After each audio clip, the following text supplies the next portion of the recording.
Hey guys, now you can follow me on Facebook. Just go to facebook.com/UltraMaximusReviews. Oh, hey, look, it's Gizmo. That is not Gizmo. He's got a goddamn chainsaw. You suck.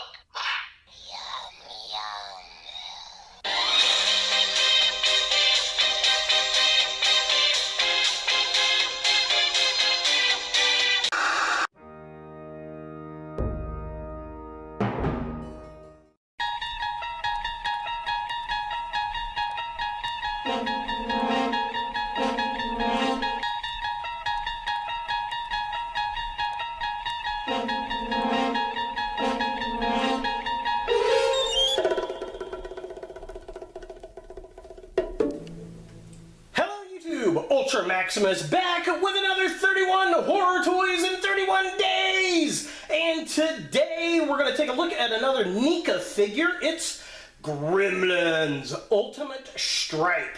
Now, I found this figure at one of my local GameStops here in Greenwood, Indiana. I had actually seen this figure initially over at Target in Southport, and I passed on it, and I was really debating whether I could go and try to find another one at another Target. But this was the one I was really after. They've got the Ultimate Gremlin out as well, which I probably will pick up to go with this. Stripe was always my favorite Gremlin ever since I was a kid and saw the original film back in the 80s, and, well, I fell in love with this toy. So let's go ahead and take a look at the packaging.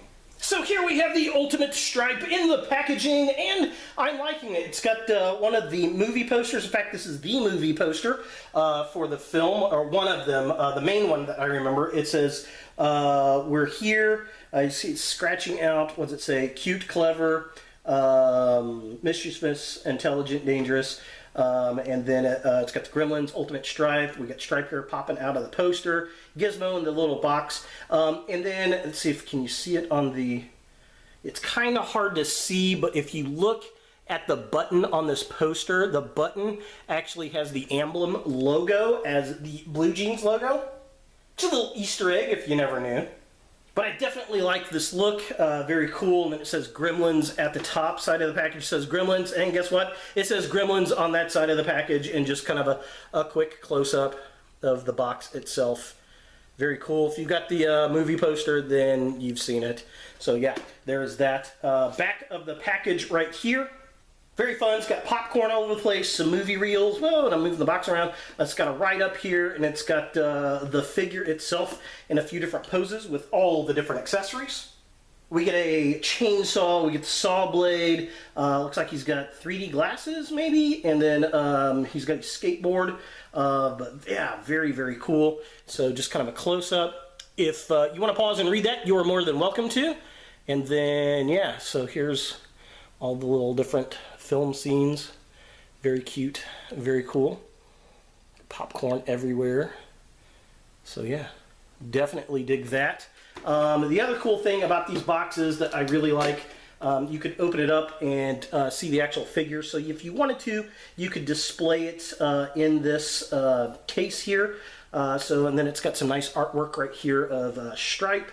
And I don't think he comes with the 3D glasses. I think that comes with the Ultimate Gremlin.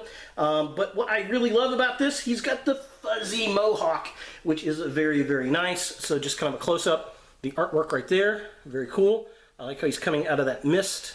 There he is in package, just looking awesome. Can't wait to get this guy out of box. Got the little skateboard, looking very cool. But yeah, that's pretty much it for the packaging. Let's go ahead and get Stripe out of the box and see what we think. So here we have the Ultimate Stripe out of the packaging with all of his accessories, and I gotta say, this Gremlin is badass. Now, I think NECA did a fantastic job with this figure and the accessories. Everything looks fantastic, and, well, it's well-deserved the name Ultimate Stripe. So I guess we'll take a look at all the accessories first. First up, he comes with the little saw blade that he throws at Billy in the end of the first movie, which is cool. And he can actually hold this, which is nice. It just slides into his hand like that. Don't fall. So the fact that he can actually hold it is very, very cool. I was kind of sketchy about that, whether that was going to happen or not. The other cool thing is he's got this skateboard, and it looks like an actual skateboard. It's even got the paneling in the wood, or the grain of the wood, which is nice. The wheels actually look like skateboard wheels. The trucks look good. It's got the little shock absorbers. It's got the grit on the top from the skateboard. I mean, this thing looks really, really cool, and like the skateboard that he had in the movie. And then the other accessory he comes with, oh, now I'm going to drop him. It's kind of a little difficult to balance there. Is the chainsaw, and the detail on this is amazing. It's got all of the writing that you would find on this brand of chainsaw. It's got the little electric plug on there. This side's the air blower, the little handle and the guard. The paint on the chain itself is nice. The only thing that I wish is that the chain itself rotated. I wish you could rotate that around. But, I mean, that's asking a bit much for a $20 toy. But, hey, what we got is definitely not bad at all. Now, as far as articulation goes on this guy, unfortunately, it's there, but it doesn't work that great. It's limited, I guess would be a better way to say that. So let me show you what I mean. So looking at the figure here, the head does move, but it's very, very stiff. His mouth moves up and down. That's probably the easiest thing there. The hair is actual, cloth, I guess. The back, it just kind of hangs down, and it kind of looks like a pelt, really, which is kind of gross, but it works. So that's cool. There is some neck articulation, but again, it doesn't really move all that much. The arms do move up a little bit. They do not move out at all. At least mine does not. There is some articulation at the elbow. There's a joint there for articulation. I can't get it to swing around, and I'm not going to try. The wrist does swivel, and there's supposed to be a hinge joint, but mine is so stiff I don't want to risk it. He does have a diaphragm joint, but it doesn't move, again, very well. And then the legs are supposed to move up and down, but they get hampered because of his little scales right there, so it doesn't really work. And then he's got some articulation at his knee right there, dual articulation because there's a second joint, but again, doesn't work that well because it's very stiff. And then the ankles themselves do have a hinge joint there, but there's not much as far as ankle articulation, which is a bit unfortunate. And while the joints are there, they're so stiff, I'm just afraid it will break, and I'm not going to push it, but that's okay. As long as he stands and looks this cool, I'm okay with it. So taking a closer look at the figure itself, the sculpt, perfect in my opinion. I mean, it looks dead on like the movie. I love the paint. He's got that nice dark green. He's got the yellow stripes everywhere, the red eyes, the red in the mouth, the yellow teeth. The ears are painted well. I love the actual kind of cloth mohawk he's got going on there. That works very, very well and looks great from the front. The paint job all over the figure just looks great.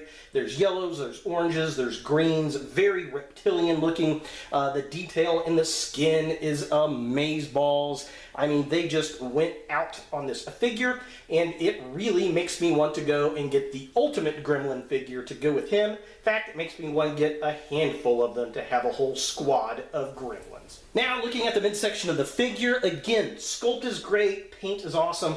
I love the yellow stripes, bands around his arms and his fingers there. Just kind of gives him this really creepy kind of look. The belly painted very well, as are the scales on the upper legs. They look very nice. He's got the nice claws on the fingers, looking very cool. The shoulders there, again, nice stripes with the orange and the yellow in there. The back of the body there looks nice. He kind of goes from a reptilian look into this kind of lobster crustacean mode on his tail, which is very cool and something I really didn't notice too much in the movie until I looked at the figure.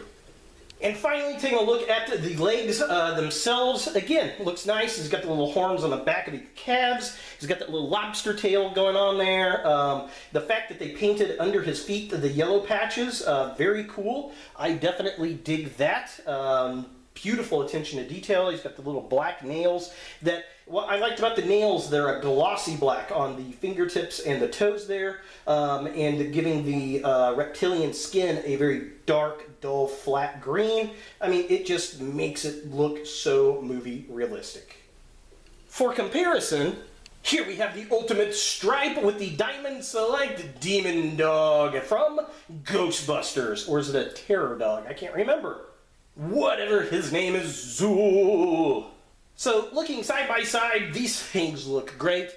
Two of my favorite movies from the middle 80s, and I may make a 1980s movie shelf. I think that might be a lot of fun.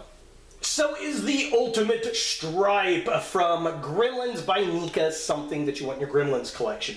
No doubt, hands down, yes. If you see this figure, pick it up if you're a Gremlins fan.